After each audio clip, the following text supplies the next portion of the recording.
Hawks fans, and welcome into the first episode of the Hawks Nest podcast in the year 2022. My name is Matt Yeazel. I am the voice of the Boise Hawks for this 2022 season, and for this first episode, I sat down with Hawks starting pitcher Matt Gabbert, who's actually the youngest player on this Hawks roster. He just recently turned 20 years old, and I sat down with Gabbert to talk a bit about his baseball background, his decision to play here in Boise, foregoing his collegiate eligibility, and much more about his time in now his second year in a Hawks uniform. So here's my chat with Matt Gabbert.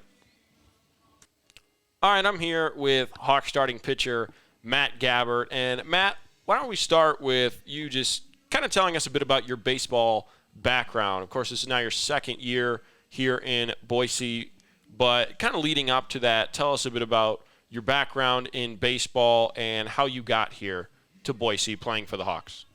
So it pretty much all started in high school. I was mostly football in high school, and then my senior year I got invited to play for a travel ball team, and that's where things kind of sparked because I didn't think I would be playing college anywhere for baseball. And I went out and I pitched and I did pretty well, and I didn't know how hard I was throwing, but it was hard. And then I got invited to a showcase, and that's where Gary Van Tol first saw me when he was the coach at Boise State.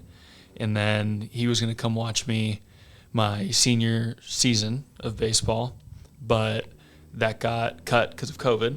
And so he was like, I'd like to offer you a scholarship to Boise State. And I knew instantly that I wanted to go.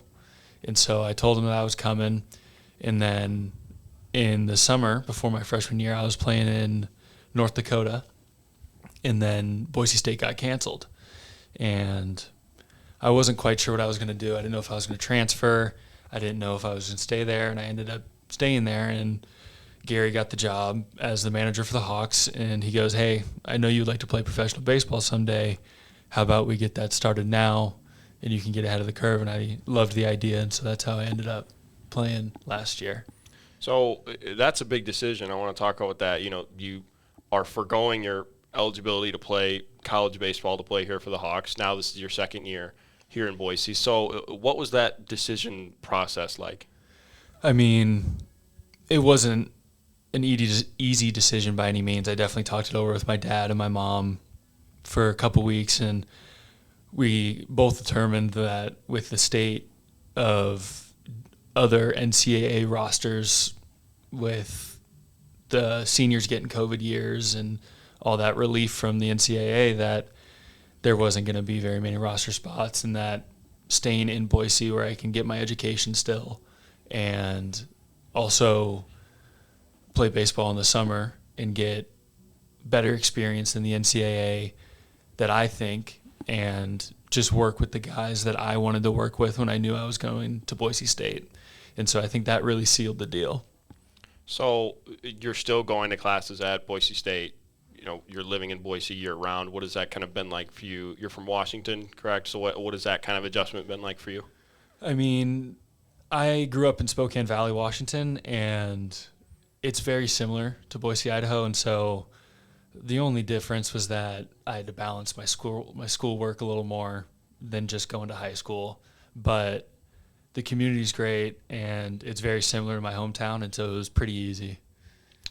And so now you're here, this is your second year, and obviously big age difference. One of the first things I talked about with Gary was that one of the guys at the top of your rotation, Matt Dallas, is a full decade older than you.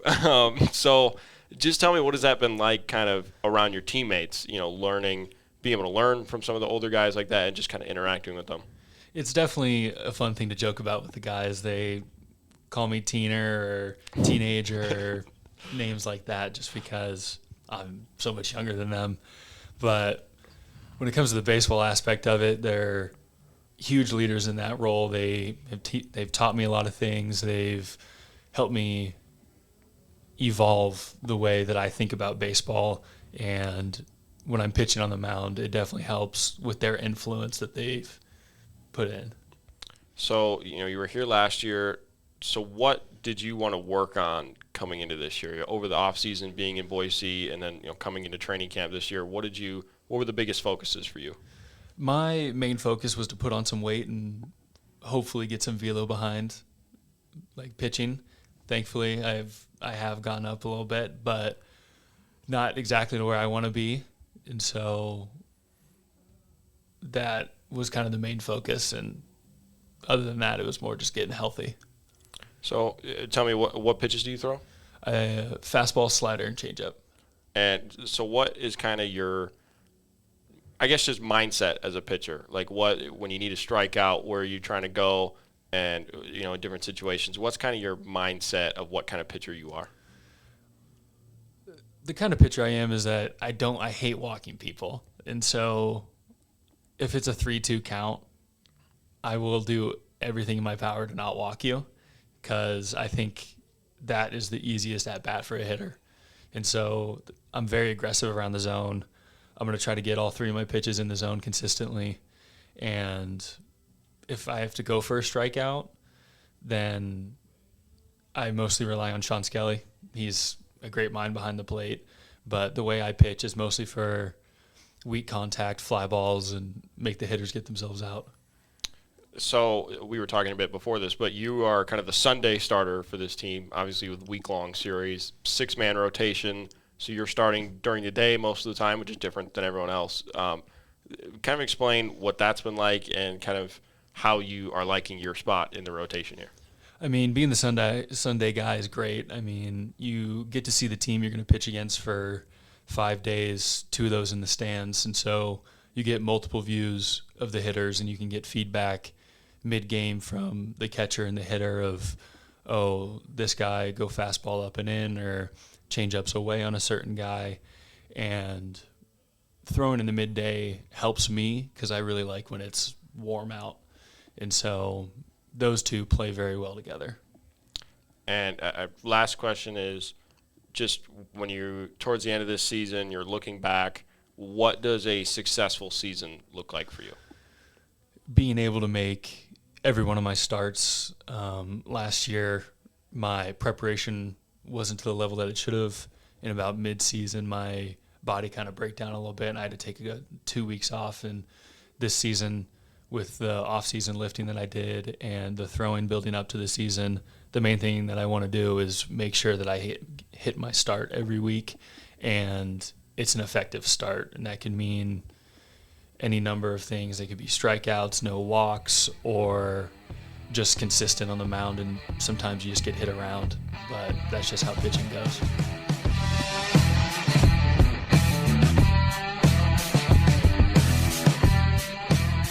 All right, that'll do it for this episode of the Hawks Nest Podcast, the first one in 2022. My thanks to Matt Gabbert for sitting down and taking the time. Make sure to follow along with the Hawks on social media at Boise Hawks on Twitter, at the Boise Hawks on Instagram, as well as our Facebook page and our YouTube page for more episodes of this podcast throughout the season, interviews with players and others associated with the Hawks, telling the stories from Boise in the 2022 Pioneer League season.